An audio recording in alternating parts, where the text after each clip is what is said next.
All right, good people. I'm excited to say that I am back in, probably for all of you who know me, one of my most favorite places in the world, New Orleans. You know, I've spent a tremendous amount of time here. We're doing some interesting things with the book itself. So we're going to be covering some really interesting parts of the book, which actually happened in New Orleans. And we're going to be taking you around the city to see that. But when I was landing here, what hit me was the time when we first got to New Orleans, right after Katrina, um, and the thoughts that I had around when systems collapse, access disappears. What most people need to understand is that after Hurricane Katrina, it wasn't just homes that were lost, it was access. The school system in New Orleans was in a complete disarray. Parents didn't know which schools were open, where their kids could go, or how to even enroll them.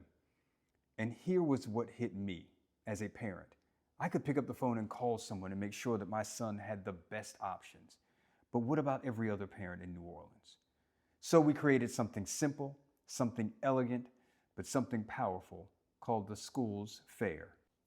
We brought all the elementary schools through high schools into one space so that parents and students could sit down and ask questions and to understand their options.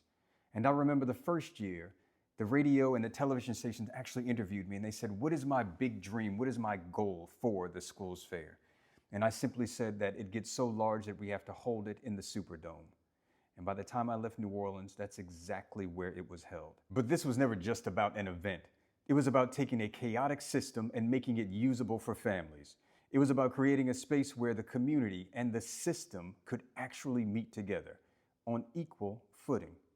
So when I talk about systems, I'm not just talking about how they're designed. I'm talking about whether people can actually access them. This is the kind of work that is most important in this country now. For more information like this, don't forget to follow me or check me out at nolanrollins.com.